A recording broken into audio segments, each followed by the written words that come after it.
பிரதியிடும் முறை substitution method. தீர்க்க solve.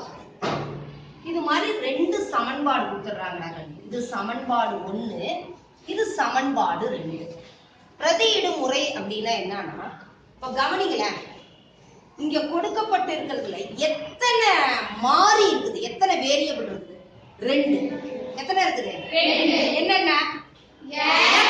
y. இந்த 2 மாறிகளில் ஒன்றை மற்றதின் சார்பாக கண்டுபிடித்து, புரியுதா? ஒன்னை என்ன பண்ணணும்? மற்றொன்றின் சார்பாக கண்டுபிடித்து அதை என்ன பண்ணணும்? அடுத்த சமன்பாட்டில் பிரதியிடணும். நல்லா புரிஞ்சுக்கோ. இப்ப x in terms of y இல்லாட்டி y in terms of x கண்டுபிடிச்சிட்டு நீ எந்த சமன்பாட்டுல கண்டுபிடிக்கிறியோ அதை தவிர்த்து அடுத்த சமன்பாட்டுல பிரதியிடணும். கவனிக்கண்ணு. அதே மாதிரி நீ எடுக்கும் போது எது எளிமையா இருக்குதுன்றத பாரு. இப்ப கெழு பாரு, ஒய்யினுடைய கெழு இங்க என்னது? +3. புரிஞ்சுதா புரியலையா? இங்க எக்ஸினுடைய கெழு என்ன? 1. அப்ப இந்த 1 அப்படின்ற கெழு வர மாதிரி இருந்தா நம்ம அதை எடுத்துக்கலாம். புரியுதா? இப்ப இந்த சமன்பாடை எடுத்தீங்கன்னா இதுல எதனுடைய மதிப்பை கண்டுபிடிக்கலாம்? எக்ஸினுடைய மதிப்பை எதை சார்ந்து கண்டுபிடிக்கலாம்? y. புரிஞ்சுதா புரியலையா? சப்போஸ் இங்க இந்த சமன்பாட்டை பயன்படுத்தி கண்டுபிடிக்கிறதா இருந்தா எதை கண்டுபிடிக்கலாம்? y கண்டுபிடிக்கலாம். ஏன்னா y-னுடைய கெழுதான் +1. எது சிம்பிளா இருக்குதுன்னு பாரு. புரிஞ்சுதா புரியலையா? அப்ப உனக்கு எளிமையா இருக்கும், வேற ஒண்ணும் கிடையாது. இப்ப நான் முதல் சமன்பாட்டையே எடுத்துக்கோ, ரைட்டா? இப்ப x நல்லா கவனிக்கண்ணு. x ஈக்குவல் டு, நல்ல கவனி, புரிஞ்சுக்கோ, x தான் நம்ம கண்டுபிடிக்கணும். அடுத்து என்னது? சமம். சமம்க்கு அப்புறம் என்ன மதிப்பு இருக்குது? 10 அப்படின்றது எழுதிக்கோ. இது ஏதாவது புரியாம இருந்துச்சா? x equal to 10. அப்ப இந்த பிளஸ் y இடதுகை பக்கம் இருக்குது, LHSல இருக்கு. அது அடுத்த பக்கம் வரும்போது ஈக்குவல் டுக்கு அந்த பக்கம், அதாவது RHS வலதுகை பக்கம் வரும்போது இந்த +3y என்னவா மாறும்? -3y.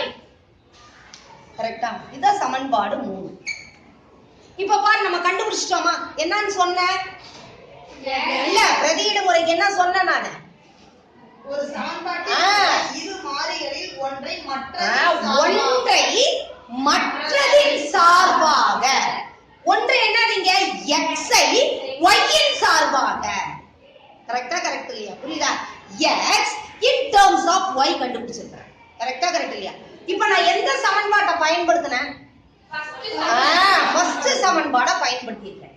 அப்ப இத நீ எந்த சமன்பாட்டுல கொண்டு போய் பிரதியிடணும்? இரண்டாவது சமன்பாட்டுல பிரதியிடணும். எந்த இடத்துல பிரதியிடணும்? x இருக்கிற இடத்துல பிரதியிடணும். கைத்தட்டு, டக்கு டக்கு கரெக்டா பதில் சொல்லு. புரியுதா? எந்த இடத்துல பிரதியிடணும்?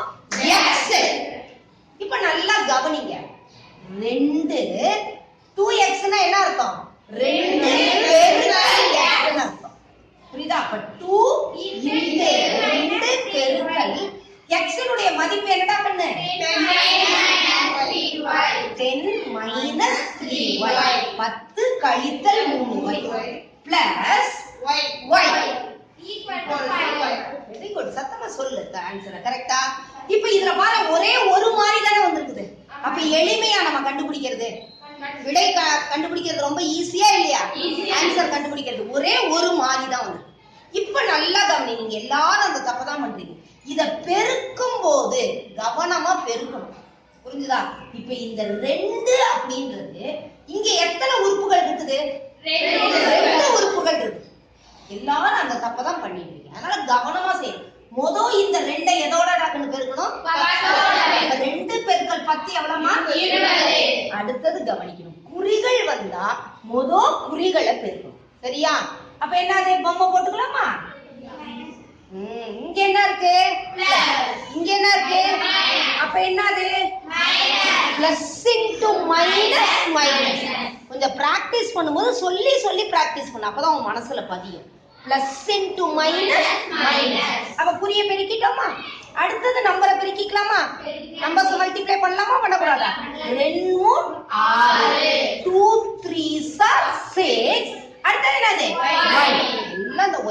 சொல்றாங்க நிறைய குழந்தைங்க. கரெக்டா? இப்ப இந்த இது முடிஞ்சிருச்சா? புரியுதா? முதல் 2 10ஓட பெருக்கணும், மறுபடியும் 2 எதோட பெருக்கணும்? -3y பெருக்கணும். கரெக்டா? அடுத்தது என்னம்மா? +y 5. கரெக்டா? அடுத்தது நல்லா கவனிக்கணும். நம்ம எதை கண்டுபிடிக்கணும்? y. அப்ப நம்ம y அப்படியே இங்க வச்சுக்கலாமா? அப்ப என்னது? -6y +y எப்பவுமே ஈக்குவல் டு எழுதுனா முதல் நீங்க அதை எதுவும் சேஞ்ச் பண்ணலன்னு போது அதை அப்படியே எழுதிக்கோ.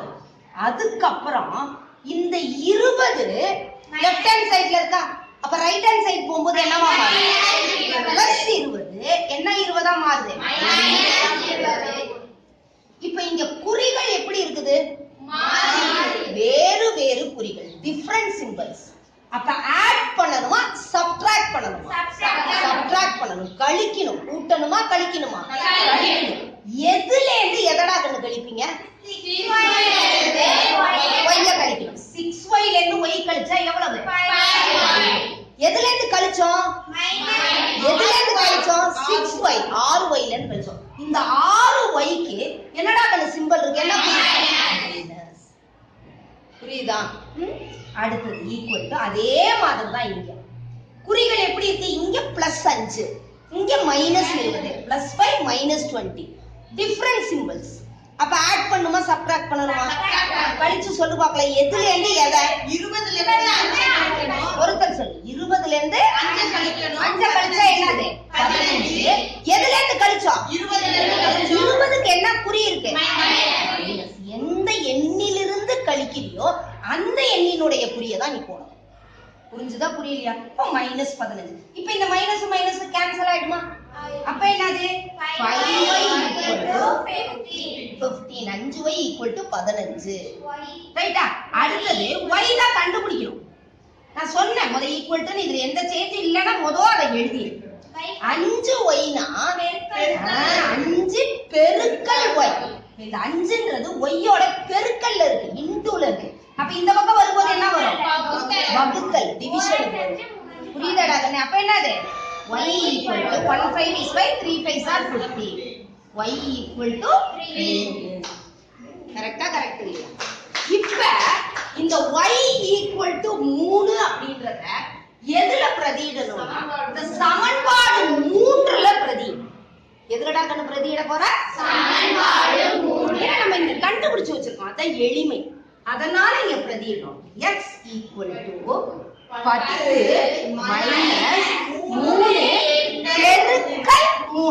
3 × 3 3. அப்ப என்னப்பா? 10 - 3 3s are 9. 9. 10ல 9 போச்சுனா 1. அப்ப x = என்னது? 1. சரியாடா கண்ணு? தீர்வு எழுதணும், எடுத்து எழுதணும். சால்வ் அப்படின்னு கொடுத்தாலே புரியுதா? என்னது? தீர்க்க. பிரதியிடு முறையை பயன்படுத்தி தீர்க்க, சால்வ். இப்படி வந்தாலே இங்க என்ன எழுதணும்? சொல்யூஷன். இல்லாட்டி என்னது? தீர்வு. என்ன எழுதணும்? தீர்வுன்னு போட்டு நல்லா கவனி. இப்ப x = 1 y = 3 இப்படியே எழுதலாம். இல்லாட்டி என்ன எழுதலாம்? 1, 3. புரியுதா? என்ன எழுதணும்? 1, 3. நீ கேட்கணும், ஏன் மிஸ் இங்க 1 வந்து ஃபர்ஸ்ட் எழுதுறோம்? எப்போது எப்படி எழுதணும்? x, y அப்படிதான் வரும். புரியுதா? எப்படி வரணும்? x, y. சரியாடா கண்ணு? இப்போ உன்னுடைய ஆன்சர் கரெக்ட்டா கரெக்ட் இல்லையா அப்படின்னு ஒரு வெரிஃபிகேஷனும் பண்ணிப்பேன். இங்க 2 ஈக்குவேஷன் இருக்கா? என்னென்ன ஈக்குவேஷன் இருக்குது? x + 3y = 10. இன்னொன்னு என்னது? 2x + y = 5. இப்ப x இனுடைய மதிப்பு என்ன? 1. x இனுடைய மதிப்பு 1. y இனுடைய மதிப்பு என்னது? 3. சரியா? இப்போ என்னது? 1 3 10. அப்ப ஆன்சர் ரைட்டா? கரெக்ட்டா கரெக்ட் இல்லையா? சரிபார்த்தல், வெரிஃபிகேஷன். சரியா? அதே மாதிரி இங்க 2 × 1 + 3 = 5. ரெண்டாவது 2 + 3 = 5. LHS RHS ஒரே மாதிரி வருதா? வருதா வரலையா? இங்க 10 இங்கேயும் 10 தான் வந்துச்சு. இங்க 5 இங்க. இது சரிபார்த்தல். தேவைன்னு போது பண்ணிக்கலாம், இல்லாட்டி தேவை கிடையாது. இது கணக்குக்கு மார்க் கிடையாது. இது உன்னுடைய வெரிஃபிகேஷனுக்காக தான். ரைட்டா கண்ணே? புரிஞ்சுதா புரியலையா? ரைட்டாடா கண்ணே? எல்லாருக்கும் புரிஞ்சுதாடா? நல்ல இப்ப நல்லா கவனிங்க. எக்ஸ கண்டுபிடிச்சு போட்டோம் தானே? இதே கணக்குக்கு நீ எதை வச்சும் போடலாம், ஒய்ய கண்டுபிடிச்சும் போடலாம். புரிஞ்சுதா? எதை கண்டுபிடிச்சும் போடலாம், ஒய்ய கண்டுபிடிச்சும் போடலாம். சரியாடா கண்ணே? இப்ப சும்மா அது என்னன்னு மட்டும் சொல்லிடலாம். ஒய்ய கண்டுபிடிச்சா என்ன வரும் இங்க? y equal to pi minus 2x. அவ்வளவுதான். அப்ப இதுதான் இப்ப மூணாவது சமன்பாடா மாறும். இப்ப இத கொண்டு வந்து ஒய்யினுடைய மதிப்பை எதுல கொண்டு வந்து பிரதியிடலாம்? சமன்பாடு 1ல பிரதியிடணும். இதே ப்ரொசீஜர் தான். செஞ்சு பாப்பியா நீ? ஒரு வீடியோவை பார்த்துட்டு மறுபடியும் நீ என்ன பண்ணணும், ஒய்ய வச்சு இதே கணக்குக்கு செஞ்சு பாரு. புரியுதா? புரிஞ்சுதா? புரியுது. அதே மாதிரி இது மாதிரி 2-3 கணக்கு போட்டு பாருங்க. ஒரு கணக்கை போட்டோம்னா பிராக்டிஸ் வராது. ஒரு 2-3 கணக்கு போட்டு பாருங்க. ஏன் ஒய்ய வச்சு போட சொன்னா சில கணக்குல ஒய் எடுக்க வேண்டி வரும். நம்ம இந்த கணக்குலயே ஒரு பிராக்டிஸ் பண்ணி பார்த்தோம்னா அடுத்த கணக்கு வரும்போது நம்மளால செய்ய முடியும். சரியாடா கண்ணு? தேங்க்யூ.